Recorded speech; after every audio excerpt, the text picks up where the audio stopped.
भीख मांगी जाए? पहले तो इनसे इसका जवाब ले। रात के 12-12 बजे हम जजेस की वीडियोस नहीं बनाते, हम माफिया नहीं हैं, हम अवाम के लिए आए हैं। सारी मनी लॉन्ड्रिंग और करप्शन के केसेस इन्होंने एक दूसरे पर बनाए थे। भाई सुन लेना जी, सुन ले। इनसे पूछे क्या इन्होंने साफ पानी पे नहीं लूटा? इनसे पूछे क्या इन्होंने आशियाना पे नहीं लूटा?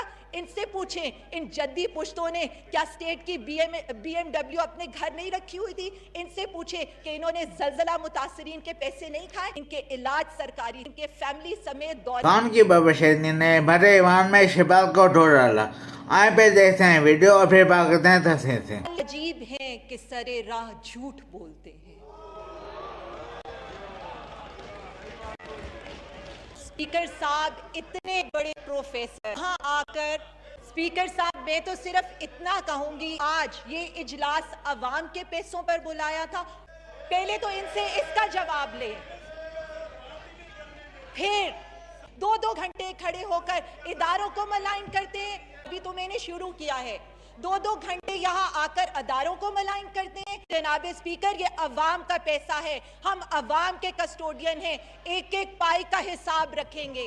मैं आपसे रिक्वेस्ट करती हूँ, अगर इन्होंने अपनी कॉन्स्टिट्यूएंसीज की नुमाइंदगी करनी है तो इन्हें हमारी तरह रात के 12-12 बजे तक यहाँ बैठकर इस इजलास को सुनना था। उसके बाद आज इस इजलास को बुलाने का मकसद, हमें दूर दूर से बुलाने का मकसद क्या सिर्फ इतना था भीख मांगी जाए? और वो राना सनाउल्लाह जिनके ये यहाँ पर आकर जिनके गुण गा रहे हैं, ये खुद मुझे बताएं, क्या 2016 में चौधरी निसार साहब इनके प्राइम मिनिस्टर के पास नहीं गए थे और उन्होंने इन्हें नहीं बताया था कि ANF की रिपोर्ट से उनके अगेंस्ट और वो उनको पकड़ना चाहती हैं, और उस वक्त के वजीर आजम ने उनको खामोश रहने का कहा था? बिल्कुल इसी तरह जिस तरह सारी मनी लॉन्ड्रिंग और करप्शन के केसेस इन्होंने एक दूसरे पर बनाए थे, राना सनाउल्लाह का केस भी पुरानी हुकूमत में बना हुआ है। हमने कुछ नहीं किया।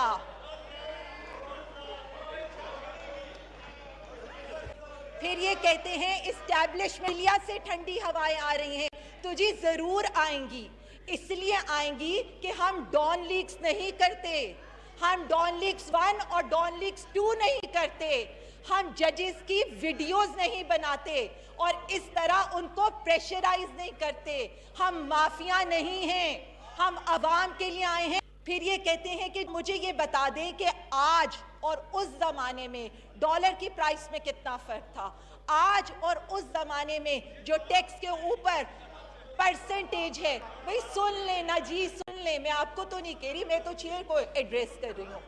उस वक्त के ज़माने में और आज के ज़माने में हमारी पेट्रोल की परसेंटेज जो हुकूमत टैक्स लेती है उसमें कितना फ़र्क है। फिर ये कहते हैं बिजली चोरी, पानी चोरी। फिर मैं इनसे ये कहूँगी, स्टेट बैंक की रिपोर्ट तो इन्होंने पढ़ी है, काश के इन्होंने IMF की रिपोर्ट भी पढ़ी होती।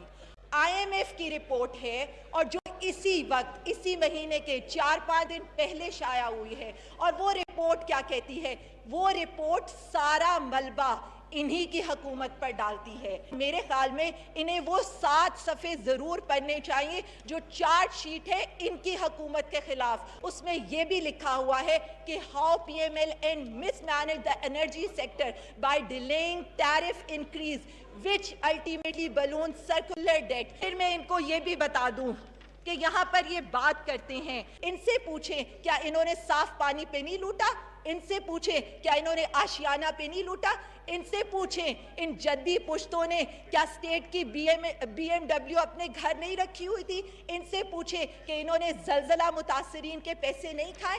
मुझे तो सिर्फ इतना बता दे, इनके कैंप ऑफिसेज, इनके CM ऑफिसेज, इनके अपने घर सब इन्होंने कैंप ऑफिस डिक्लेयर किए हुए। इनके इलाज सरकारी, इनके फैमिली समेत दौरे जो नवाज शरीफ साहब ने, जहां उनके अपने फ्लैट और कारोबार थे, वहां उन्होंने दौरे किए। कितने दौरे किए? 22 दौरे किए जो अवाम के खर्च पर किए। और वहां पर उन्होंने 3 करोड़ का टिप दिया, वहां पर उन्होंने 6 करोड़ के तोहफे दिए। वो किसका पैसा था? इनकी जेबों का पैसा नहीं था, इस अवाम का पैसा था और हमें उसका दर्द है। फिर जरदारी साहब के ऊपर 5 साल दौर में जहां दुबई का उनका अकामा था 58 निजी दौरे किए। 58 में से जो 48 थे दौरे वो उनके निजी दौरे थे। 2 करोड़ की टिप दी उन्होंने, किस पैसे से? इस अवाम के पैसे से। 5 करोड़ के तोहफे दिए, किस पैसे से? इस अवाम के पैसे से। सिर्फ इतना मैं बता दूं कि आज की जो एक फाइनल रिपोर्ट है, मुझे तो लगता था ये उस पे डिस्कस करेंगे, ये IMF पे डिस्कस करेंगे या ये टाइम्स ऑफ इंडिया की रिपोर्ट पे डिस्कस करेंगे। सिर्फ आखिर में मैं 1 मिनट आपका लूंगी और मैं इस पर एंड करूंगी कि इनको कोई पूछने वाला नहीं था। वो ये कहती है कि आपका जो public debt that has risen to alarming level of 75% of GDP। काश कि ये इस बात को समझ सकते कि जो इनका पब्लिक डेट 75% GDP पर पहुंच चुका। इनके जो होममेड फैक्टर्स थे, जैसे इन्होंने स्ट्रक्चर रिफॉर्म्स नहीं किए, इनएफिशिएंट ये जो स्टेट ऑर्गेनाइजेशन से उन्होंने इनकी स्टेबिलिटी को अरूट कर दिया। इनके रिजर्व्स इतने कम हो चुके, डिस्पाइट के इंटरनेशनल रिजर्व्स स्टेडीली ड्रॉपिंग। इनका जो gross revenue that stood at 1.7 month of import cover. फिर मैं इनको ये भी बता दूं कि यहाँ पर ये बात करते हैं, महंगाई का सवाल करते हैं, तो महंगाई के फिगर्स भी मैं इनको बता दूं। फिगर्स पे बात, फैक्ट्स पे बात। जब नाना भुट्टो का दौर था 36% इन्फ्लेशन थी। जब जरदारी साहब का दौर था उस वक्त 27% इन्फ्लेशन थी। PMLN के अपने दौर में। बिल्कुल ठीक कहा, सारे फैक्ट सामने रख दिए।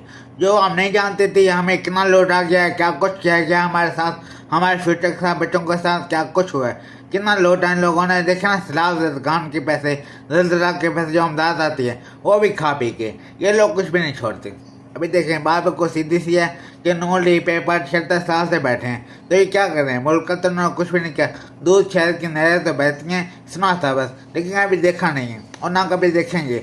इमरान खान तक कोई उम्मीद थी, लेकिन ये उसके पीछे पड़ गया धोखे।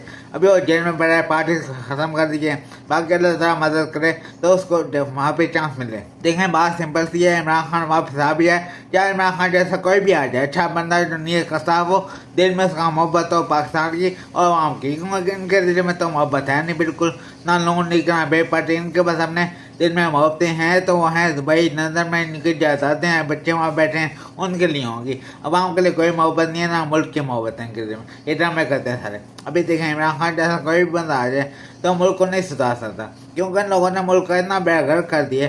अभी 3 सालों में देखें, 3 सालों में इन लोगों ने बिल्कुल महंगाई कहाँ बन गया, रोजगार है नहीं यहाँ पे।